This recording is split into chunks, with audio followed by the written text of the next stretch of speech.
The state of Georgia is swimming in cash. A new report released this week shows more than $14 billion in the state's reserves.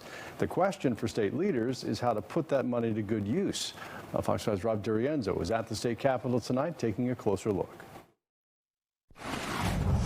Well, get this, Georgia has $14.6 billion just sitting in its reserves. So the $14.6 billion question is, where could all that money go?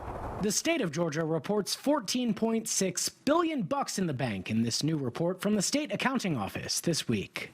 That includes $9 billion that's not designated and $5.6 billion in the state's rainy day fund. It's really excellent stewardship at the state level that we actually have this amazing problem to have, which is all this extra money. Emory University accounting professor Usha Ratcliffe says surplus here in Georgia is nothing new.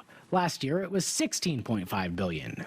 With that, state leaders took $2 billion and brought down the income tax rate and sent those refund checks out to taxpayers. But is that a possibility this time around? It's not immediately clear, with growing uncertainty about the impact tariffs will have on the local economy.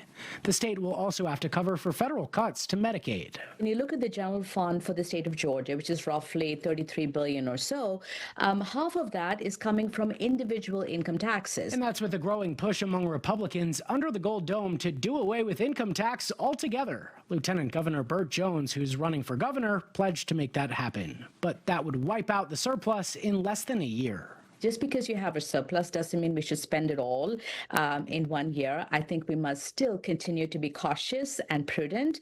Meanwhile, state Democrats have pushed for the money to be put to use with social services. Professor Ratcliffe thinks the money could be well spent on investment in AI, bonuses for teachers, and state infrastructure. They're not sexy, but they're so essential. And when something goes wrong is when people feel it. Now, ultimately, the state's finances are up to the General Assembly, which won't be in session again until January. That's when Governor Brian Kemp plans to propose his budget for the next fiscal year. At the state capitol, Rob DiRienzo, Fox 5 News. Rob, thanks.